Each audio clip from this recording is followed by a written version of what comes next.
Thank you, Sally, for agreeing to lead this session. We are walking the line between social justice issues and personal self-care issues in the face of these changing times. And it's been our tradition in adult ed to open with prayer, and so let's pray. God of life, at the beginning of this new year, we thank you that you have brought us safely through the year that has ended. We ask your blessings upon the days ahead, for our nation, for our world, and for our own spirits. Help us to care for ourselves well so that we might be your light and your hands in the world around us. Bless this time that we share. Bless our fellowship. Keep us strong in our bonds with each other. And this we ask in Christ our Lord. Amen. Amen. Okay, Sally. Okay, so I can take it away. Well, thank you everybody for being here this morning. I'm hoping you're here because you're interested in the topic and not just because you didn't have anything better to do. Did everybody get the handouts that Brian included in his link? Yes. Okay, so I don't know if you printed them out, but I want to start by going over those 7 myths, some of the reasons that people find meditation to be difficult, and maybe dispel some of those myths. Anybody practice meditation on a regular basis? Define regular. Does your meditation practice include a period of silence? Yes. Yes. Okay, because some people have a lot of difficulty with the silence. So I wanted that to be part of our focus this morning. So we will go through the 7 myths, talk about those, any that you may have experienced in the past if you're not experiencing them now, because a lot about meditation is practice, practice, practice. And we find that we improve over time with practice. So we may have had some of these beliefs initially, but no longer.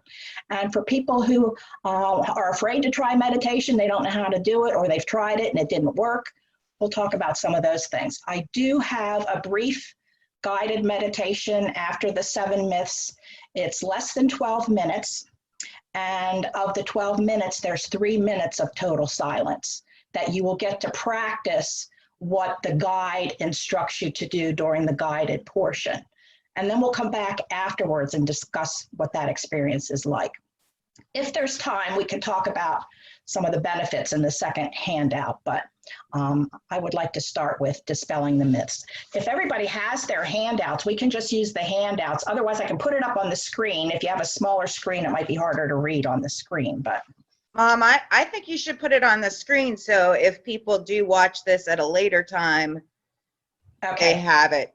Okay, and I have Teresa here because she's recording. Oh, good. Originally, Glenn set it up ahead of time, but Teresa suggested that we not do that because we don't have to have all our early discussion as part of the recorded part. So she's here to help us with that. Okay, let me hit share screen. And, okay, can people see that? No. Yeah. There it comes. Here it comes. Okay. All righty. So actually, one of my favorite sites in learning about meditation is called Chopra.com. It's Deepak Chopra.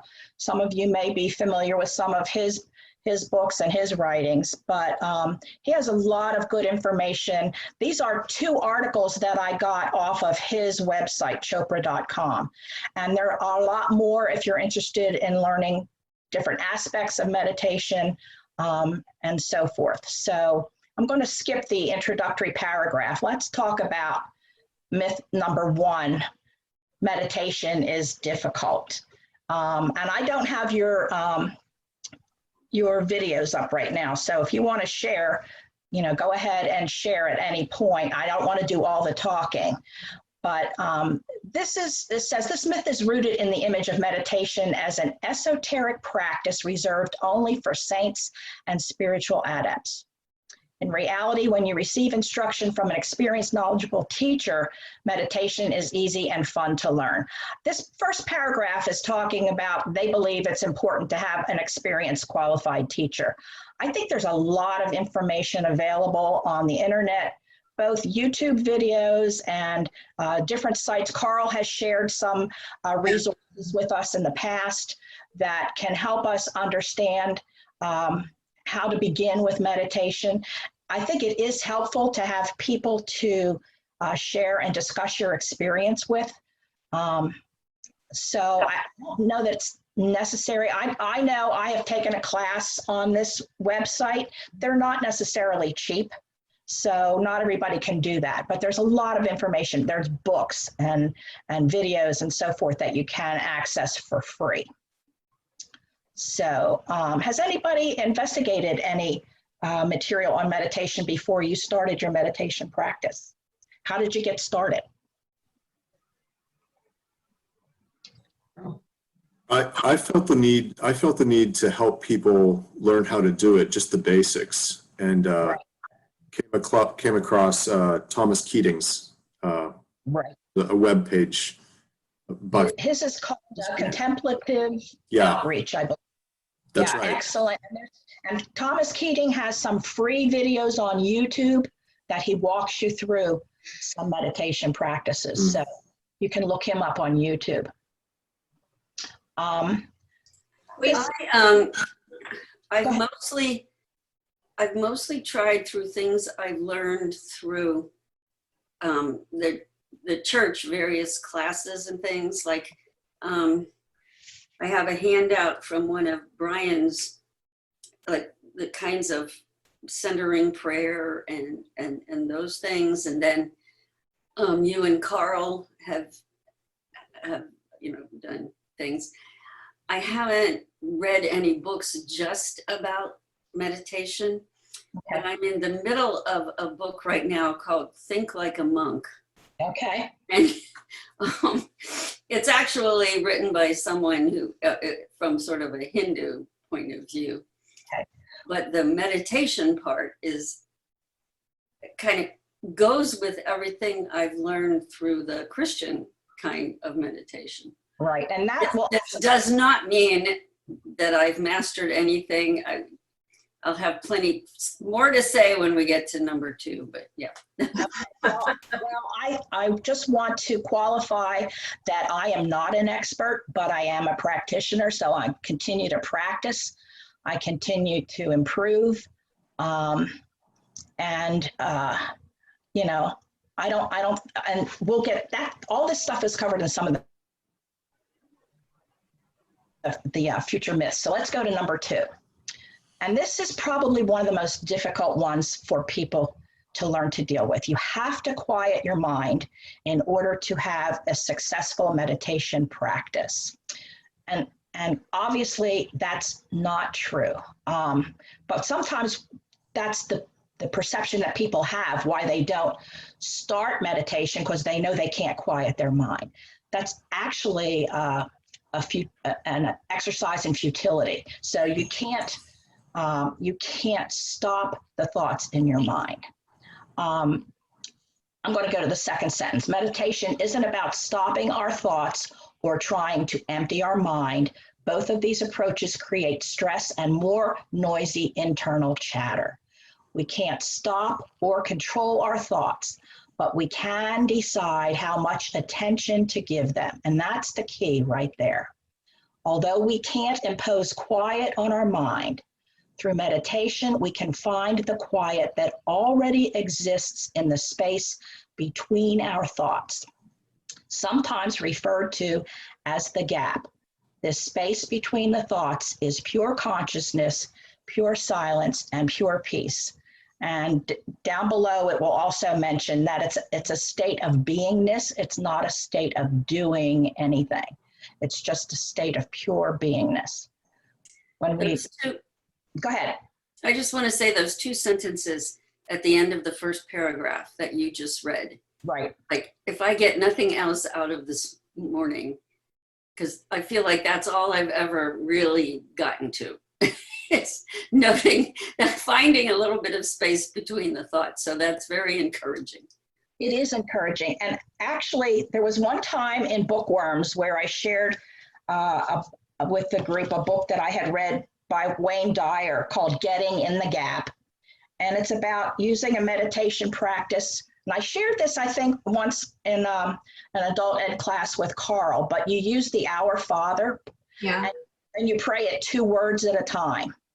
So you close your eyes, you calm yourself, you do a few deep breaths to get calm, and then you proceed with the Our Father. You say, you picture yourself writing it out, Our Father, just those 2 words.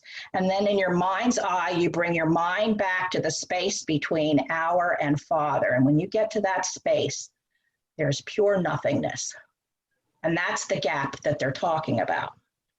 And this, I remember that, Sally. That was very helpful. I think that's a really good practice. and I know that Marion Brannon was at that Bookworms meeting, and she asked me about it later, and I went over it with her. Well, she came to church one Sunday. She was in her 90s. She came to church one Sunday, and she was so excited because she did this practice with the Our Father. I don't know if she made it all. It takes quite a while to go through the whole prayer, just 2 words at a time.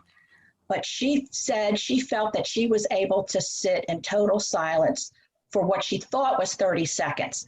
I think a lot of times it seems longer than it is, but just the fact that she could actually accomplish that was amazing to her.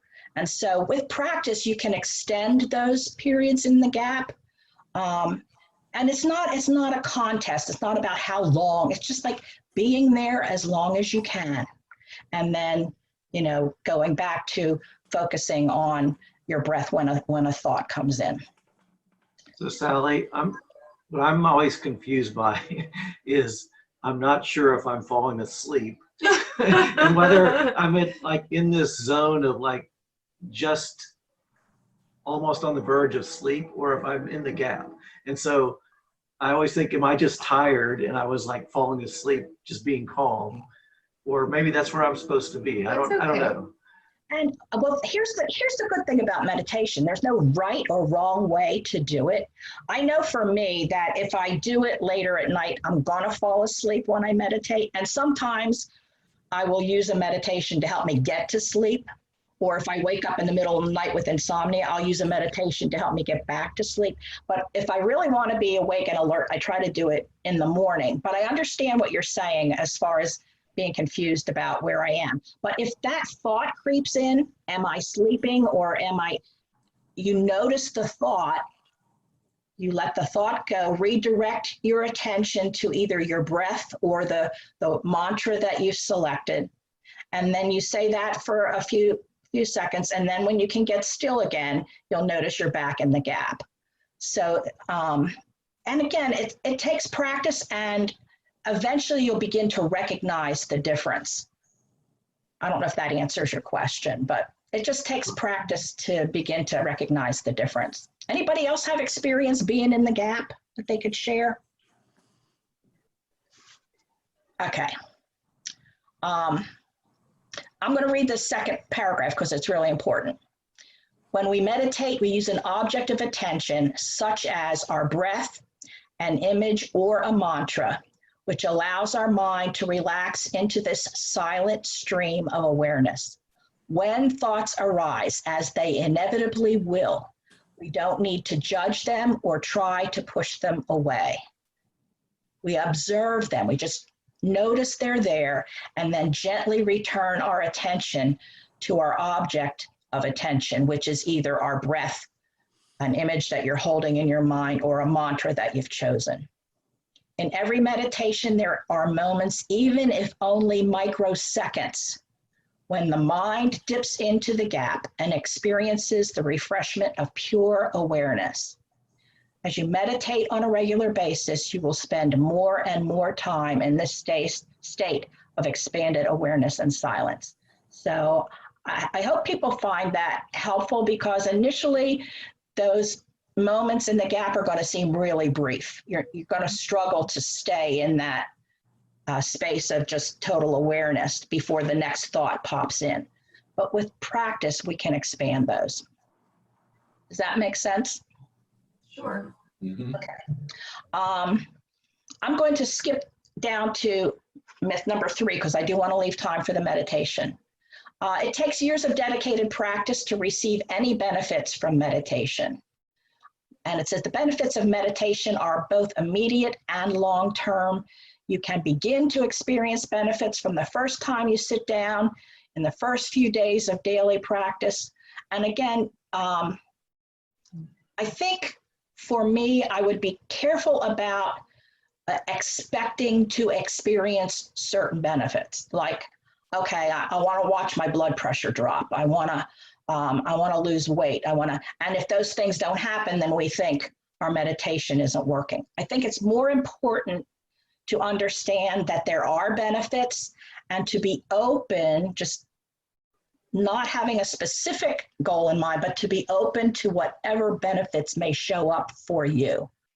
And they don't just show up during the period of meditation, they show up throughout your day, throughout your daily life.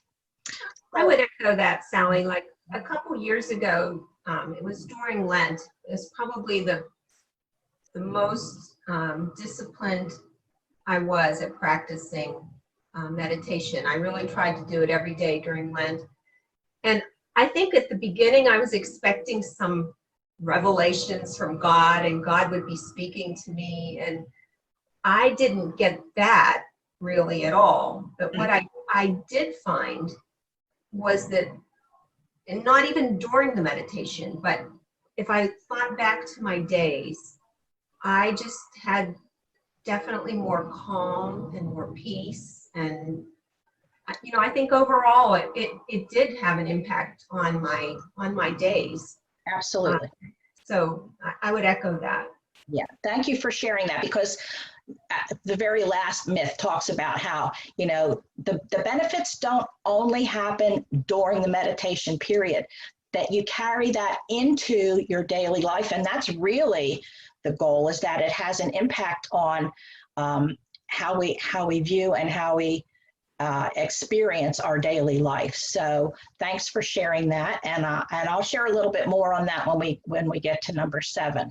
This lists here some of the physical benefits. I mean, certainly the benefits of calming our emotions and relieving stress and anxiety are fairly typical, but there are also physical benefits that we may not even be aware of. And those are listed here. I like a 40% increase in telomerase, an enzyme that repairs and protects the telomeres on our chromosomes. So as we age, our telomeres shorten, which leaves us more vulnerable to illness, to cellular decline and aging. And they've actually done studies that show that through regular meditation, we can extend the length of our telomeres. And it doesn't mean that we're going to live forever, but we can improve the quality of our life and our health. So there are some actual physical benefits. The second one talks about an increase in genes responsible for self-regulation and homeostasis, which are essential for health and longevity, and a decrease in genes associated with too much inflammation, which indirectly decreases the risk of inflammatory related diseases. So again, you may not be fully aware that these health benefits are occurring, but they have actually documented studies to show that this is happening. In the last paragraph, it talks about regular meditators who are able to sleep soundly for the first time in years after just a few days of daily meditation practice. And so, I mean, I find meditation to be helpful. And there are times when, as I said, you know, I have trouble getting up in the middle of the night, have trouble getting back to sleep, and meditation will help me get there. Number 4, meditation is escapism. And the real purpose of meditation isn't to tune out and get away from it all, but to tune in and get in touch with your true self, that eternal aspect of yourself that goes beyond all ever-changing external circumstances in your life.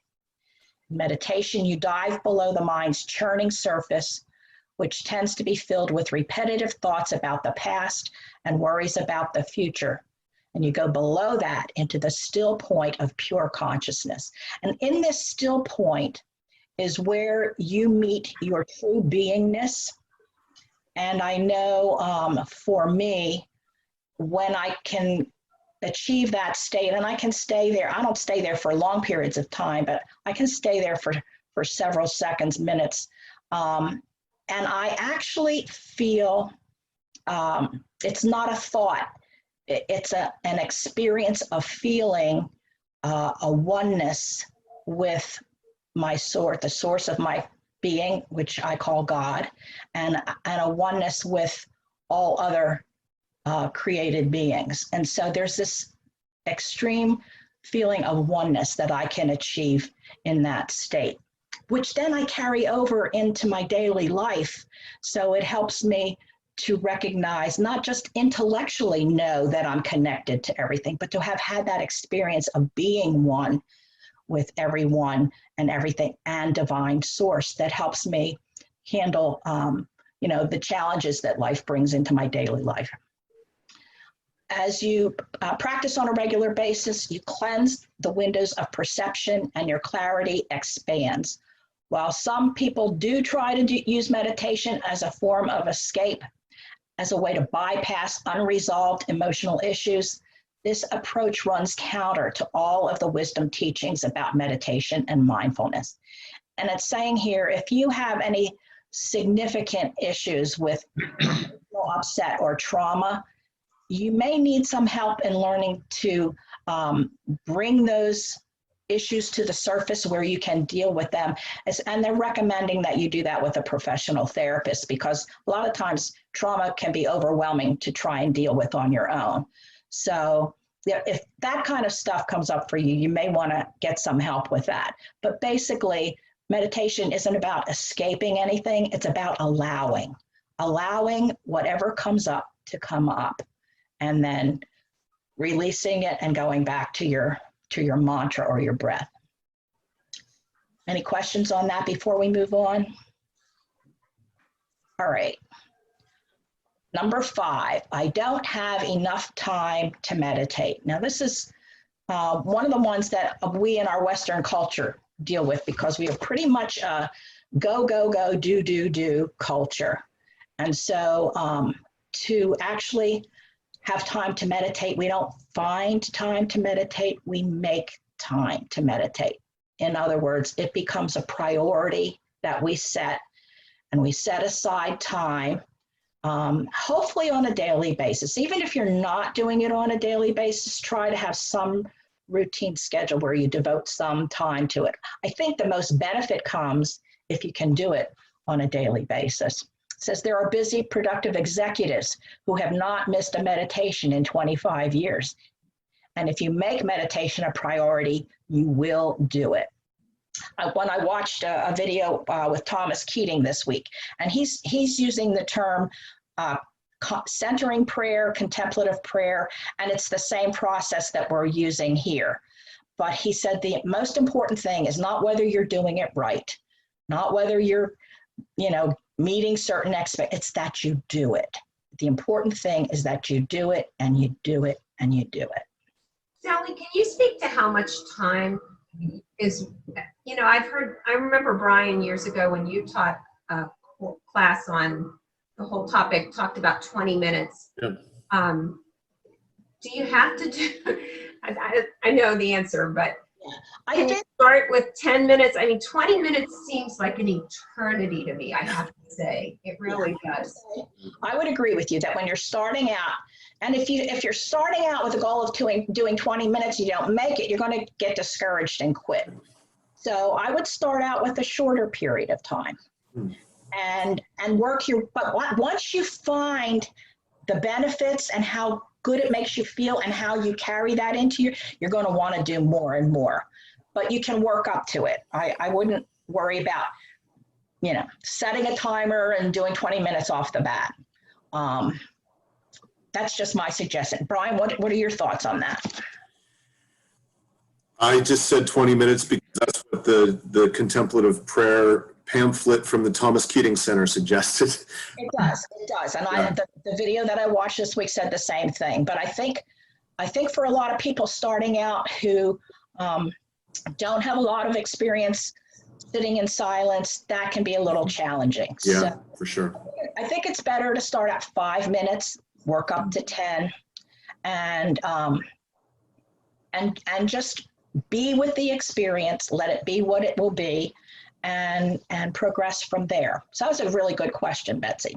Betsy, I find that being out in nature, Uh-huh. and I know you guys are hikers, and as Brian and some of the other people on the call today, and not necessarily consciously trying to meditate, but recognizing something that happens while you're out there that's peaceful, and it's like you're if you're aware of it, you're saying, geez, I was meditating. Yeah, no, I appreciate that, Rick. And I have had that experience actually on the Gilfillan Trail several times, because I tend to, it's a circle, and then so you don't have to think and worry about where you're going. Right. And oftentimes you're by yourself, and I'll hear birds, and I never hear birds, and then I'll pay attention to them. Or I'll be walking and suddenly there's a deer in my path. And, to me, those are truly spiritual experiences. So I appreciate you saying that. So are you saying that if you are kind of in solitude, the complete silence is not so much what's necessary as you hear different sound, you're in solitude on the trail and you're hearing all the sounds of nature or something in the distance or whatever, and you're saying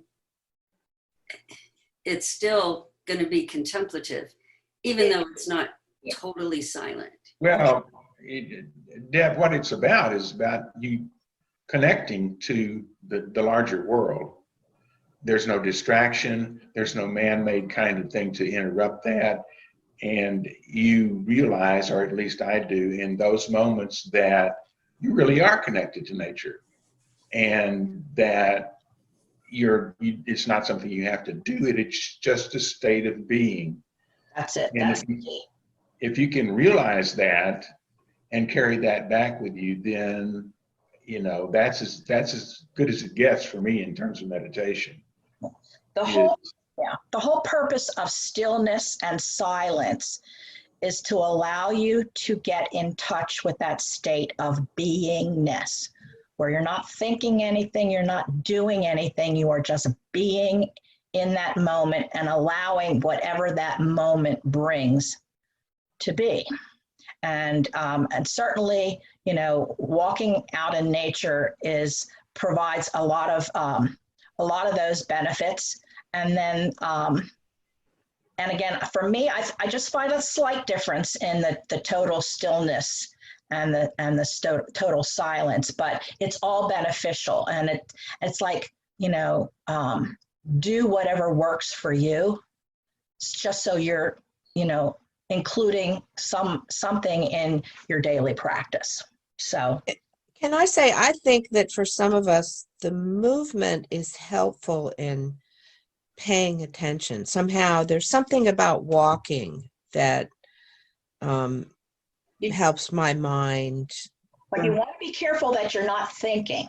It's not about walking and thinking about what you're seeing and thinking about what you're hearing. It's about being with. Letting it come. Yeah. What about the sunset, watching a sunset or watching the sunrise? Yeah. It's Anything like, oh my gosh, it's so gorgeous. You're not thinking about anything else but how that happened, oh my goodness, that's going to be that's beautiful.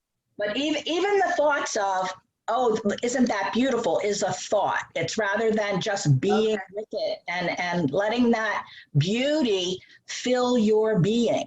And it's hard to describe until you actually experience it in that way. But and again, that all takes practice. So if you notice yourself having a thought about how beautiful the sunset is, it's like you notice the thought, you let the thought go, and you come back to focusing on your breath and just watching the sunset and just focusing on your breath and letting go of that thought and just being with the sunset.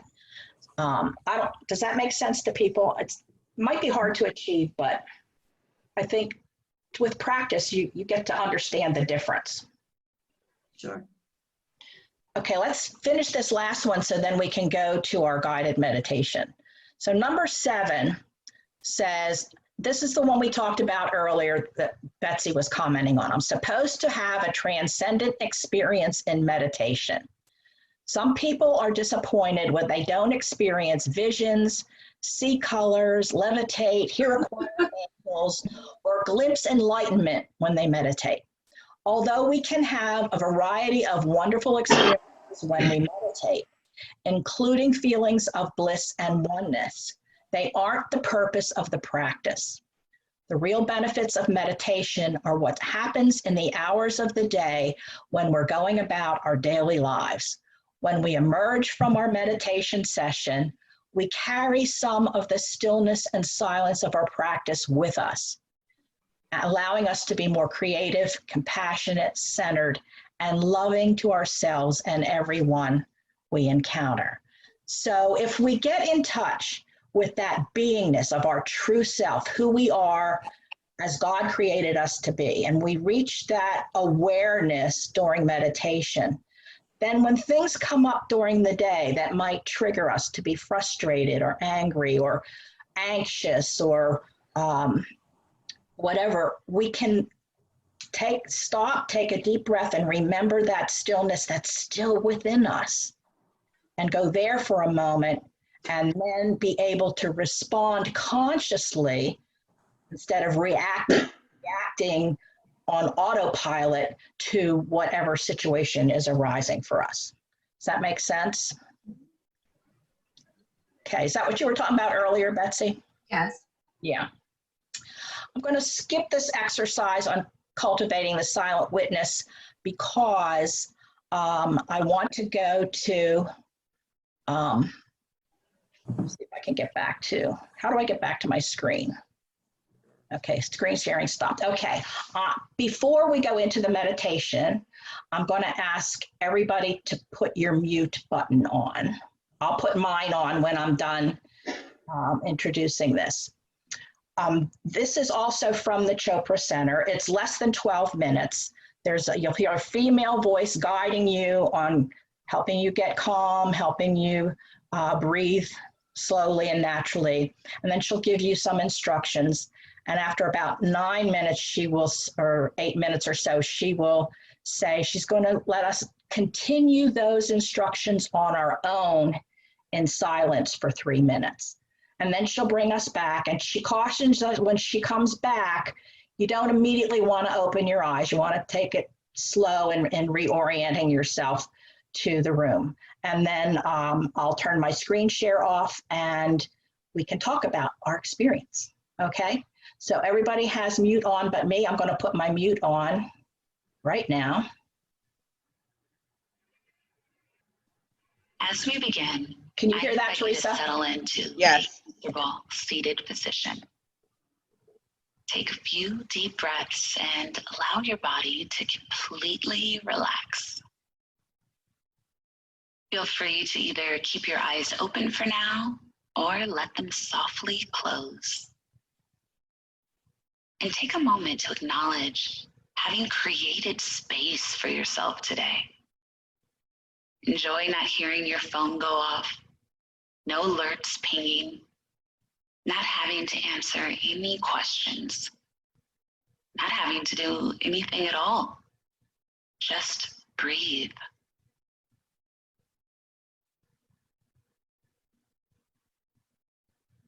Our world has become increasingly active, noisy, and chaotic. With so much stimulus, reconnecting with silence has become more important than ever to our health and well-being.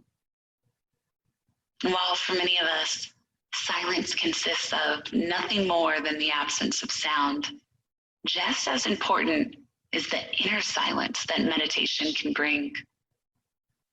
Silence from our constant thoughts, self-judgment.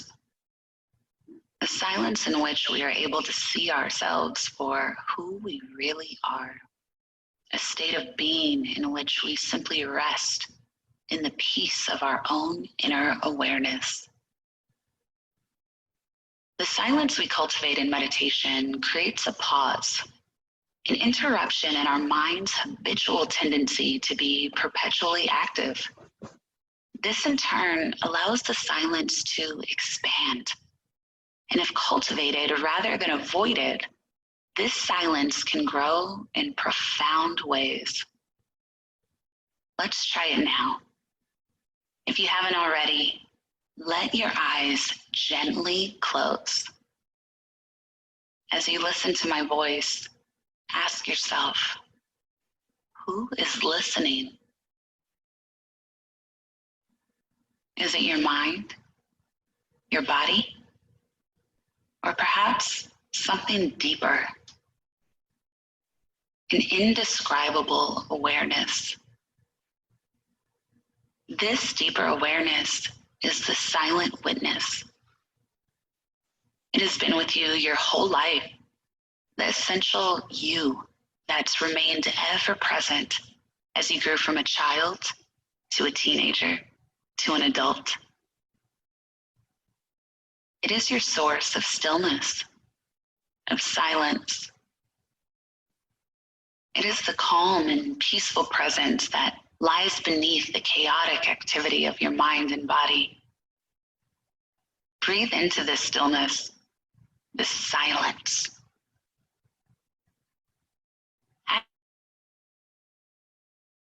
Accessing the silent part of you is like using a diving bell to descend beneath the churning waves on the ocean's surface to the calm seabed below, a place of tranquility from which all the ocean's activity is born.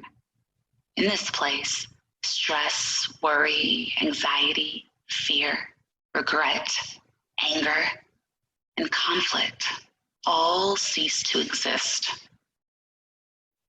Allow them all to dissolve into the silence. In our meditation, we'll be using both the breath and an intention to awaken the silence within. As we go deeper into our inner stillness, remember to let go of any expectations and ideas of what should happen. Now, with your eyes gently closed, become aware of the sensations in your body. Notice any areas of tightness, tension, discomfort. Release and relax, accepting your body just as it is in this moment.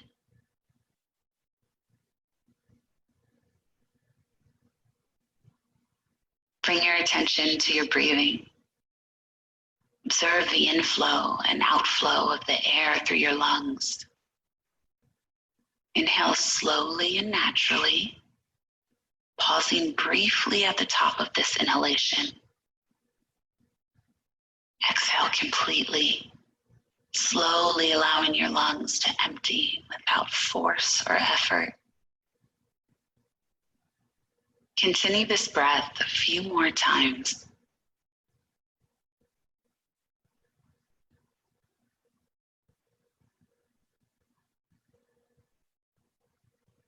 Now, at the end of your next exhalation, silently repeat to yourself the subtle intention, be still. Pause for a moment, and then inhale again. Pause. Exhale. And repeat silently, be still. Continue this process. Inhale. Pause. Exhale. Be still. Whenever your attention drifts away from the breath, effortlessly return to the practice. There's no need to use force or effort. Repeat the intention very softly, like a whisper to yourself. Be still. As the great Sufi poet Rumi once said, let the waters settle and you will see the moon and the stars mirrored in your own being. We'll continue like this for the next few minutes, and I'll be back when it's time to end the meditation. Enjoy.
Now, please release the intention. Continue to sit comfortably with your eyes closed for a few moments. Be with the silence. Be with the stillness. Have the intention to carry this feeling of peace with you back into your daily activity. Let's conclude this meditation by taking a full, deep breath in. Slowly let that go. And whenever it's comfortable for you, allow your eyes to gently float open. Every time we meditate, we bring a little bit of this quiet place into our daily lives. And it becomes easier to find the peace and stillness inside of us, even in the midst of chaos. Namaste. So while I'm finding my way back, share with me what you experienced. Was that, did you feel peace? Did you feel calm? Did you feel anxious? I don't know. What did you experience?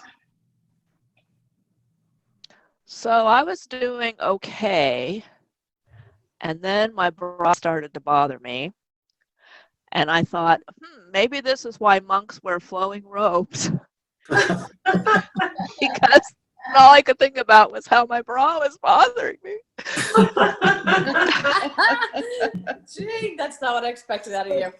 I didn't have that issue, Gene. A lot of times they will suggest that you loosen any tight. She didn't do that, and I didn't do that. But loosen any tight clothing that might be a distraction or cause of discomfort. Thanks for sharing that, but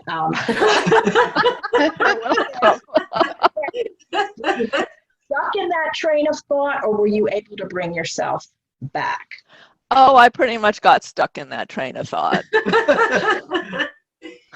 I tried, but by then I'd moved on to monks and flowing robes and Take you down the rabbit hole if you let it. So. yeah. I really like the combination of the breathing and then the be still. That was something new, and I liked that combination together. Oh, and one little moment of levity. So I was feeling very peaceful, and I really was kind of into it. And then my Fitbit vibrated, reminding me to get up and move around. So I'm saying be still, and then my Fitbit's saying time to move. So basically, we need to meditate naked. Or in a warm robe, maybe. Maybe. I found it very helpful and very peaceful. It took me a bit because my breath just wasn't matching hers. You're right. Yeah. So I was saying, okay, Yeah, she was too fast. or and I finally said, okay, forget it. I'm just going to breathe as I breathe and think about the be still part. And I was doing fine.